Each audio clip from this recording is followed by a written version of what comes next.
유튜브를 통해 저희와 함께 이 시간을 나누고 계신 여러분, 진심으로 환영합니다. 바쁜 일상의 소음은 잠시 꺼두시고 온전히 내면에 집중할 수 있는 심층 탐구의 시간에 오신 것을 기쁘게 생각합니다. 네, 정말 반갑습니다. 시청자 여러분 모두 편안한 마음으로 들어주셨으면 좋겠네요. 맞습니다. 오늘 저희 앞에는 심리학, 철학, 그리고 인간관계에 관한 아주 방대한 자료들이 쌓여 있는데요. 칼 융의 심층 심리학부터 로버트 그린의 유혹의 기술, 또 플라톤에서 시몬드 보부아르에 이르는 철학자들의 시선, 그리고 현대 관계 심리학 자료들까지 다양하게 준비되어 있습니다. 정말 흥미로운 자료들이죠. 이 모든 자료들을 관통하는 하나의 거대한 질문이 하나 있습니다. 네, 바로 오늘의 미션이기도 하죠. 우리가 사랑이라고 굳게 믿고 있는 그 감정, 과연 정말 사랑일까요? 어쩌면 아주 복잡하고 두려운 질문일 수도 있는데요. 이 정보의 홍수 속에서 진정한 사랑의 실체를 해독해보는 것이 오늘 우리의 목표입니다. 듣다 보시면 깊은 영감과 함께 하고 무릎을 치는 깨달음을 얻으실 수 있을 거라고 생각합니다. 우리가 보통 사랑을 자연스럽게 일어나는 마법 같은 감정이라고 생각하잖아요. 그렇죠. 저절로 빠져드는 거라고 믿죠. 하지만 오늘 살펴볼 자료들은 하나같이 사랑이 그보다 훨씬 복잡하고 때로는 우리의 무의식이 만들어낸 환상일 수 있다고 경고하고 있거든요. 환상이라 듣기만 해도 약간 뼈 아픈데요. 그래서 먼저 가짜 사랑, 그러니까 우리가 사랑이라고 착각하는 것들에 대해 짚고 넘어가야 할 것 같아요. 저희가 분석한 현대 심리학 자료 중에 아주 흥미로운 리스트가 하나 있었죠. 네, 파트너가 당신을 사랑하지 않는 10가지 신호라는 내용이었죠. 맞아요. 사실 리스트 자체는 아주 직관적입니다. 늘 바쁜 척하면서 교묘하게 만남을 피하거나 오직 육체적인 관계에만 몰두하는 행동들이요. 또 침전에는 아주 인색하면서 당신을 사회나 친구들로부터 고립시켜서 전적으로 자신에게만 의존하게 만드는 경우도 있었고요. 관계에 문제가 생겼을 때 모든 책임을 전가하는 가스라이팅도 포함되어 있었죠. 네, 자료에서는 이런 행동들이 사랑의 탈을 쓴 통제에 불과하다고 아주 단호하게 선을 긋더라고요. 겉보기에는 파트너를 엄청 원하고 집착하는 것처럼 보일 수도 있는데 말이죠. 그러니까 그 내면의 동기를 들여다봐야 합니다. 타인을 향한 진정한 애정이 아니라 사실은 자신의 텅 빈 내면이나 불안감이 자리 잡고 있는 거거든요. 여기서 로버트 그린의 통찰을 연결해보면 상황이 아주 선명해집니다. 인간 본성에 대한 예리한 분석으로 유명한 분이죠. 맞습니다. 그린은 누군가의 마음을 진정으로 열고 매력을 발산하는 힘은 철저히 외부 지향적인 태도에서 나온다고 설명합니다. 외부 지향적이요? 그게 정확히 어떤 의미인가요? 내 불안이나 이기심에 갇혀 있는 게 아니라 상대방이라는 존재 자체에 온전히 집중하고 호기심을 갖는 태도를 말해요. 보통 데이트를 할 때 우리는 막 내가 어떻게 보일까, 내가 실수하면 어쩌지 하고 자기 자신한테만 온통 신경이 쏠려 있잖아요. 바로 그 지점입니다. 자기 자신에게만 빠져있는 그 불안감이 바로 관계를 망치는 독이라는 거죠. 우리는 상처받는 게 두려워서 완벽해 보이려고 벽을 치거나 상대를 통제하려고 하거든요. 방어 기제를 작동시키는 거군요. 그렇죠.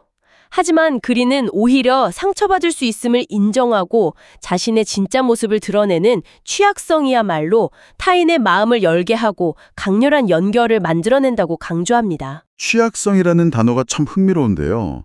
단순히 나 사실 상처가 많은 사람이야 라면서 감정적인 쓰레기통처럼 우울한 이야기를 쏟아내라는 건 아닐 텐데요. 물론 아닙니다. 여기서 말하는 취약성이란 무언가를 모를 때 모른다고 말할 수 있는 용기, 거절당할 위험을 무릅쓰고 먼저 마음을 표현할 수 있는 태도를 뜻해요. 완벽하지 않은 내 모습을 굳이 숨기려 애쓰지 않는 편안함이죠. 그런 태도를 보여줄 때 상대방도 이 사람 앞에서는 나도 안전하구나 라고 느끼며 마음의 문이 열게 되는 거군요. 네, 맞아요. 그렇게 마음을 열고 누군가에게 강렬하게 끌린다고 가정해보죠. 보통 첫눈에 반했다고들 하잖아요. 불꽃이 튀었다고 하죠. 그런데 제가 칼 융의 심리학 자료를 읽으면서 가장 충격받았던 부분이 바로 여기였어요. 우리가 그렇게 운명처럼 강렬하게 끌리는 감정이 사실 상대방의 진짜 모습 때문이 아닐 수도 있다는 거예요. 칼 융의 심층 심리학에서 말하는 투사 개념이죠. 시청자 여러분을 위해 조금 더 일상적인 언어로 풀어보자면 우리가 누군가에게 완벽한 이상형이라고 느낄 때 사실 그 사람 자체를 보는 게 아닐 수 있다는 겁니다. 내 눈앞에 있는 현실의 인간을 보는 게 아니라고요. 네. 우리 내면의 무의식 깊은 곳에는 내가 갈구하지면 억눌러둔 이상적인 남성성이나 여성성의 이미지가 존재합니다. 융은 이걸 아니마, 아니무스라고 불렀는데요. 우리는 이 무의식적인 환상의 이미지를 상대방이라는 빈 스크린에 영화관 영상기처럼 쏘아 올립니다. 그러니까 상대를 사랑하는 게 아니라 내 무의식이 만들어낸 이상형의 환상을 상대방에게 덮어 씌우고 그걸 사랑한다는 말씀이시군요. 정확합니다. 이게 바로 투사입니다. 와, 그렇다면 필연적으로 문제가 생길 수밖에 없겠네요. 현실의 사람은 결코 내 환상만큼 완벽할 수가 없으니까요. 보통 시간이 지나서 콩깍지가 벗겨지고 상대의 사소한 이기적인 모습들이 눈에 들어오면 우리는 사랑이 식었다며 절망하잖아요. 유전자에 끌리는 본능일 뿐이라는 거네요. 반면에 불교 부처의 관점은 또 다른 결을 가집니다. 누군가를 향한 격렬한 갈망과 집착 자체가 필연적으로 고통을 낳는다고 보았죠. 그래서 그 갈망을 소멸시켜야 한다고 했고요. 그리고 버트런드 러셀은 또 다른 현실적인 분석을 내놓았습니다. 인간은 태생적으로 세상에 대한 공포와 고독을 안고 살아가며 사랑은 이 외로움으로부터 도피하기 위한 방패이자 수단이라는 거죠. 낭만주의, 생물학적 냉소주의, 영적 관점, 그리고 현실적인 도피처까지 여러분은 어떤 철학자의 관점에 가장 마음이 가시나요? 저는 플라톤의 잃어버린 반쪽 신화가 참 로맨틱해서 끌리는데요. 대중문화에서도 참 좋아하는 주제죠. 하지만 자료를 꼼꼼히 보면 융의 심리학적 관점에서는 이 완벽한 반쪽이라는 개념을 사실 아주 위험하게 봅니다. 아름다운 이야기인데 왜 위험하다는 건가요? 누군가 나를 완성시켜주기를 바란다는 것은 역설적으로 지금 내 안이 결핍되어 있다는 것을 뜻하니까요. 내 안의 우울이나 외로움을 파트너가 나타나 마법처럼 구원해주길 바라는 태도는 필연적으로 상호의존이라는 파괴적인 굴레를 낳습니다. 아, 내가 반쪽짜리니까 네가 내 인생을 책임져야 한다는 무거운 짐을 지우는 셈이네요. 상대가 내 결핍을 채워주지 못하면 극도로 분노하거나 집착하게 되고요. 맞습니다. 진정한 사랑이란 50점짜리 두 명이 만나 100점이 되는 것이 아닙니다. 결핍이 아니라 이미 스스로 온전한 100점짜리 두 사람이 만나 자유롭게 함께 걷는 풍요로움에서 시작되어야 한다는 거죠. 그 말씀을 들으니 실존주의 철학자 시몬드 보부아르의 대안이 완벽하게 겹쳐집니다.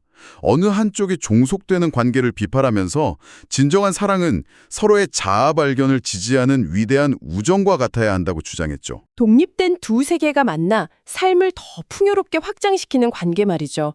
여러분의 관계는 누군가의 결핍을 채우는 쪽인가요? 아니면 위대한 우정처럼 서로를 확장시키는 쪽인가요? 참 깊이 생각해 볼 화두입니다. 정말 그렇네요. 자, 이제 이 탐구를 조금 더 복잡한 내면의 영역으로 끌고 가보겠습니다. 완전히 독립된 두 사람이 만났다고 해서 갈등이 없는 건 아니니까요. 여기서 우리는 다시 융의 핵심 개념인 그림자를 마주하게 됩니다. 네, 융 심리학의 핵심 중 하나죠. 진정한 사랑은 밝고 완벽한 모습뿐만 아니라 무의식 속에 억압된 어둡고 수치스러운 면, 즉 그림자까지 끌어안는 과정입니다. 질투, 이기심, 두려움 같은 것들이요. 그런데 파트너의 그런 그림자를 보게 되면 본능적으로 거부감이 들잖아요. 그렇죠. 그런데 융은 여기서 놀라운 명언을 남겼습니다. 타인에게서 우리를 짜증나게 하는 모든 것은 우리 자신을 이해하는 길로 이끌 수 있다고요. 잠시만요. 파트너의 그 꼴 보기 싫은 단점이 사실은 제 거울이라는 건가요? 만약 파트너가 지나치게 의심이 많아서 저를 통제하려고 한다면 그건 명백한 레드 플래그 아닌가요? 그거 무조건 수용하는 건 위험해 보이는데요. 아주 중요한 지적입니다. 명백한 레드 플래그나 학대는 피해야 할 대상이지 안고 갈 그림자가 아닙니다.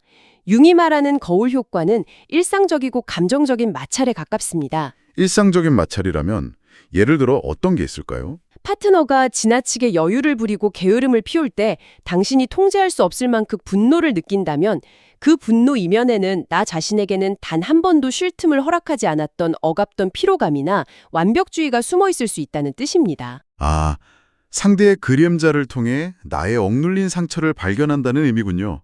확실히 이해가 됩니다. 이 대목에서 영국의 철학찬을 인생학교에서 제시한 아주 현실적인 예시가 떠오릅니다. 시청자 여러분도 100% 공감하실 텐데요. 네, 너무 논리적인 파트너에 대한 이야기죠. 맞아요. 내가 감정적으로 너무 힘들어서 파트너에게 하소연을 할 때 파트너가 아주 차갑고 이성적인 해결책을 들이밀면 엄청난 분노가 치밀어 오른 경험 다들 있으실 겁니다. 전 세계 모든 커플들이 겪는 고전적인 패턴이죠.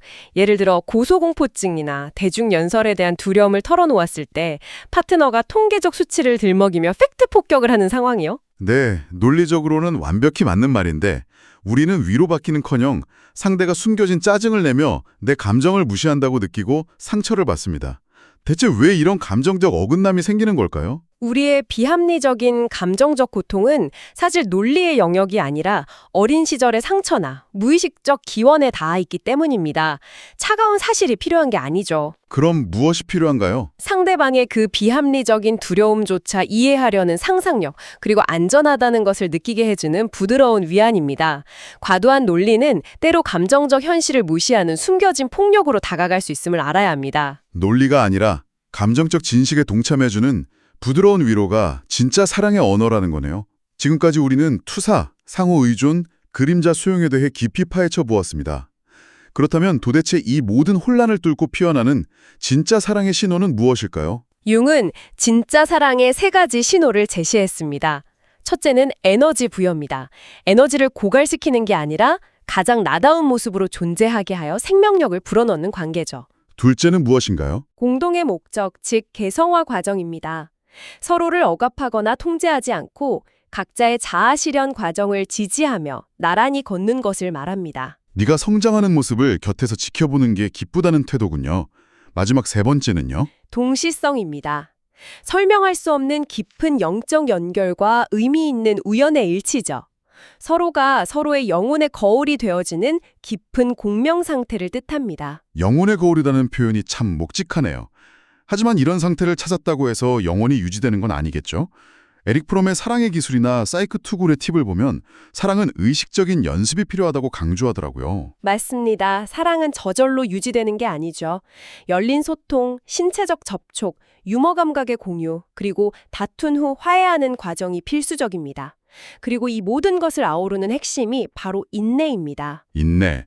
상대를 내 입맛에 맞게 즉각적으로 바꾸려 하지 않는 그 마음력이요. 네, 상대방의 성장 속도와 그 불완전한 인간성 자체를 있는 그대로 존중하며 기다려주는 것. 그것이야말로 진정한 사랑의 예술입니다. 상대의 불완전함을 품어주는 인내의 예술. 오늘 살펴본 수많은 심리학과 철학 이론들이 이 따뜻한 단어 하나로 수렴되는 것 같아 마음이 뭉클합니다. 이제 오늘 우리가 함께 걸어온 이 여정을 서서히 마무리해야 할 시간이 다가오고 있는데요. 네, 오늘 우리가 나눈 깊은 이야기들의 핵심을 요약하자면 이렇습니다. 사랑은 도달해야 할 종착지나 소유볼이 아닙니다. 기쁨과 슬픔, 빛과 그림자를 지나 내면의 가장 진실한 모습을 찾아가는 영적이고 신성한 여정이라는 것을 기억하셨으면 좋겠습니다. 사랑을 통해 결국 진정한 나를 만난다는 깊은 의미가 유튜브를 시청하시는 여러분의 일상에도 편안하게 스며들기를 바랍니다. 이 심층 탐구를 마치며 여러분 스스로 생각해 볼 만한 영감을 주는 질문 하나를 던지고 싶습니다. 있는 시간이 될 것 같네요. 오늘 우리는 사랑이 우리 영혼의 거울이라는 것을 배웠습니다.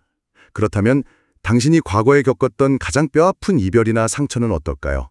그 고통스러운 마음의 깨어짐은 단순한 실패가 아니라 당신이 아직 온전히 깨어앉지 못한 당신 영혼의 어떤 부분을 비춰주고 있었던 것은 아닐까요? 스스로의 상처를 새로운 시각으로 바라보게 하는 정말 깊이 있는 질문입니다. 바쁜 일상 속에서 잠시 멈추고 시간을 내어 이 영감 넘치는 대화에 함께해 주신 여러분께 깊은 감사를 드립니다.